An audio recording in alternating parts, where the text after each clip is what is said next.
You're sitting at a red light, and right next to you pulls up a truck, not just any truck, brand new, fully loaded, every option imaginable. Crew cab pickup with a chrome package and tires that cost more than your first car.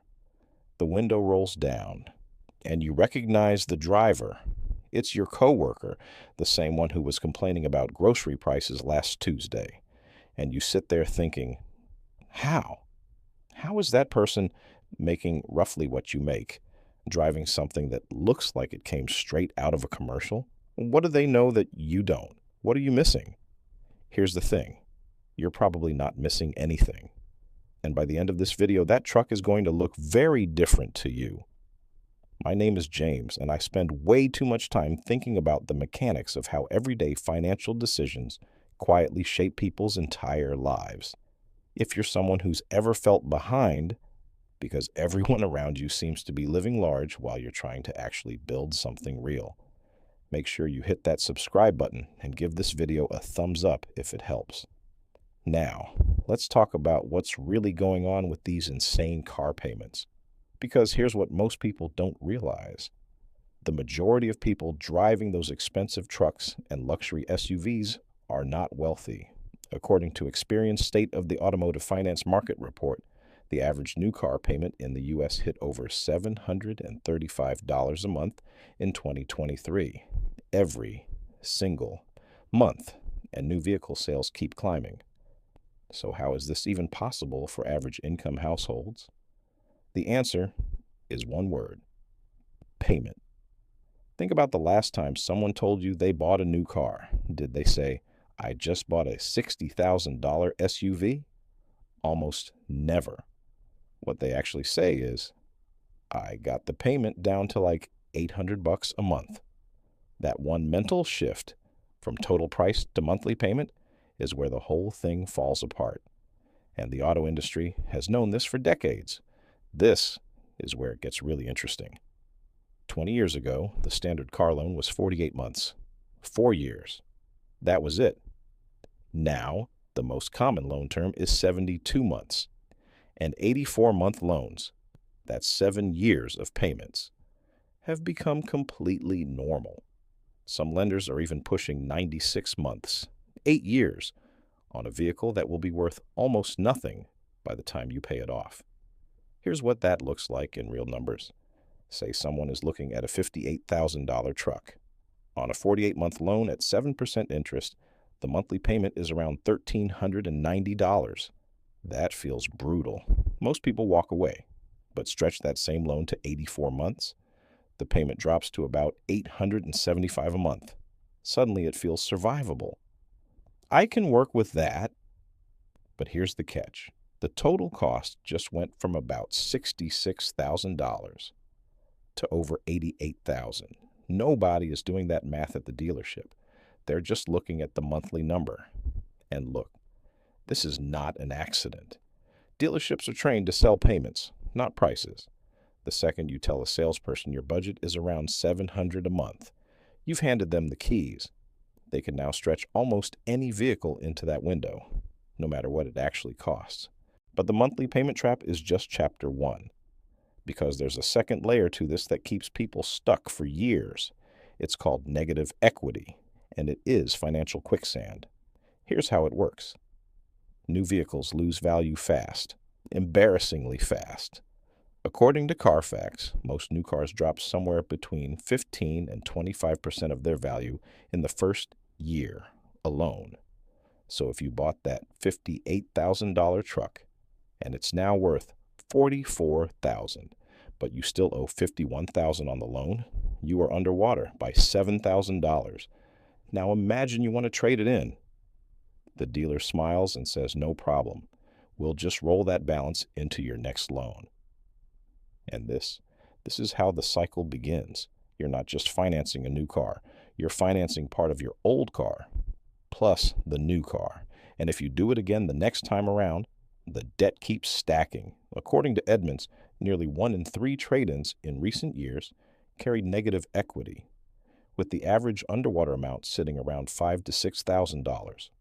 Rolled right into the next loan. That's not upgrading. That's debt stacking in a vehicle costume. Here's what most people don't realize. Some of those people driving shiny new trucks every 2 or 3 years are not doing well financially. They are permanently trapped inside a trade-in cycle they cannot escape without writing a very big check. Now let's talk about the emotional side of this, because the math alone doesn't explain it. The auto industry does not sell transportation. It sells identity. That truck is not just sheet metal and a powertrain. It's strength, independence, success. That luxury SUV is not just a family vehicle. It's taste, status, arrival. Companies spend billions of dollars every year making sure you feel something when you see their vehicles. And it works. That's why people defend these purchases so emotionally. They're not just defending a vehicle. They're defending what that vehicle says about them. And once a purchase gets tied to identity, logic starts losing every single time. Your driveway is visible. Your parking lot at work is visible. The school pickup line is very visible. And in a culture where success is performed in public, a lot of people are making $60,000 decisions based on what other people will think, not what their bank account actually supports. Now let's get to the real cost, because this number should genuinely concern you. Walk through this with me. Someone buys a $52,000 truck. Small down payment, 84-month loan. Payment lands around $845 a month. Seems manageable, right? But now add full coverage insurance on a newer vehicle. That's easily $200 to $260 a month. Add fuel for a larger engine with a real commute. $300 to $420 a month is realistic. Then fold in maintenance, tires, registration, occasional repairs, even conservatively, another $150 to $200 a month. That $845 truck payment is not an $845 expense. It's closer to $1,500 to $1,700 a month in total transportation cost. Most people never calculate it that way. They keep mentally separating the payment from the fuel, the insurance, the maintenance, as if those don't count.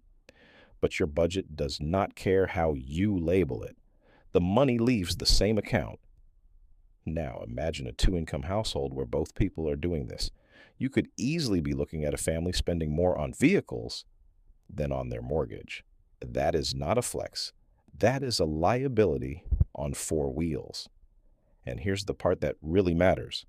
When too much of your income flows toward a depreciating asset, everything else in your financial life gets harder. Saving gets harder. Investing gets harder. Building an emergency fund gets harder. Even a small, unexpected expense starts to feel like a crisis because your obligations are already stretched to the limit. So what do you actually do about this? First, before you ever step foot in a dealership, calculate the full monthly ownership cost, not just the payment. Add insurance, fuel, and a realistic maintenance budget. Then ask yourself honestly, does this total number every single month for the next 6 or 7 years still leave room to save, invest, and handle surprises? If the answer is no, you cannot actually afford that vehicle. A manageable payment is not the same thing as being able to afford it. Second, if you're already carrying negative equity on your current vehicle, do not roll that balance into a new loan. Pay it down first. Every dollar of rolled over debt is money you are paying interest on for 7 more years on something you don't even own anymore. And third, stop using what other people drive as your benchmark. The person quietly driving a reliable 5-year-old paid-off car might be building real wealth while looking completely ordinary. The person in the brand new loaded pickup might be living paycheck to paycheck with a beautiful asset they don't actually own yet. Visible spending is not financial strength. Margin is financial strength. Options are financial strength. Not panicking when an unexpected bill shows up. That is financial strength. So the next time you pull up next to that truck at a red light and wonder how they're affording it, there's a real chance they aren't, not comfortably. They're enduring it, squeezing other parts of their life to keep that payment moving And I'm not saying that to judge anyone. I'm saying it so you stop looking at that situation and feeling like you're behind. You might actually be way ahead of them. You're just less visible about it. Looking expensive and becoming financially free are two completely different goals. One gets attention, the other builds a life. If this video shifted your perspective on car payments or helped you see what's really going on under the hood, do me a favor. Share it with someone who's been thinking about a new car lately. You might save them years of a payment they didn't fully think through. I'll see you on the next one.